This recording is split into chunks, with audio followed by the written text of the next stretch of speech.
Meng from Queens, New York. It's great to be here, and I especially want to thank all of our students, all of our young people for being such powerful and effective messengers. As always, I want to thank Congresswoman Barbara Lee for her important resolution about the importance of teaching climate change in schools.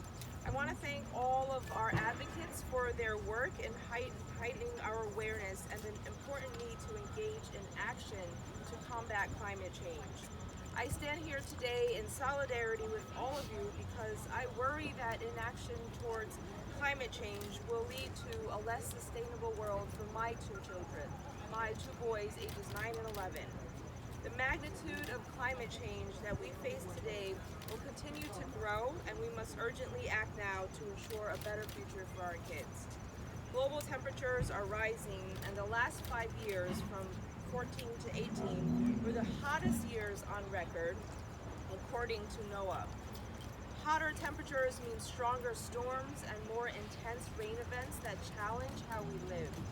That's why it's imperative that we bring the issue of climate change into our schools, onto the curriculum, to help our students understand and lead this charge to a more sustainable future.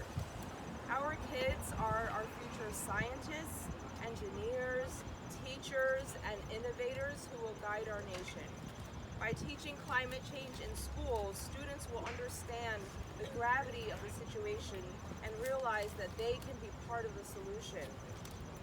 To increase climate literacy, schools can be the conduit for students, families, and communities to learn about climate change, its impacts, and help create solutions to mitigate its worst effects.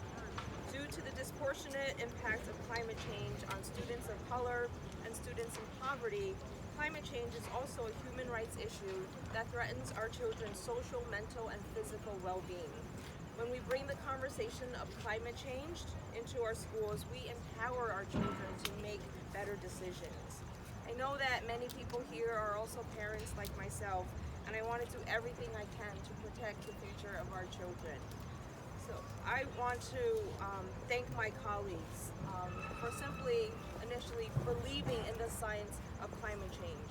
And that's why we need our young people, our young messengers, to make sure to educate the rest of our Congress members as well, like Congresswoman Barbara Lee said. We can't be idle anymore, and I'm so proud that the Democratic majority in the House passed the Climate Action Now Act that prohibits the president from withdrawing from the Paris Climate Agreement.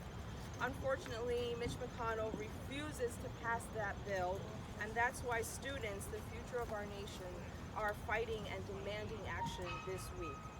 Climate change affects the world, and the decisions we make will impact future generations. Let's commit to combating it by working towards more sustainable solutions and making sure all kids in schools know of its consequences. Again, thank you so much to Congresswoman Lee, my colleague, Congresswoman Dingo, for your leadership. Proud to stand here with all of you today. Thanks for being here.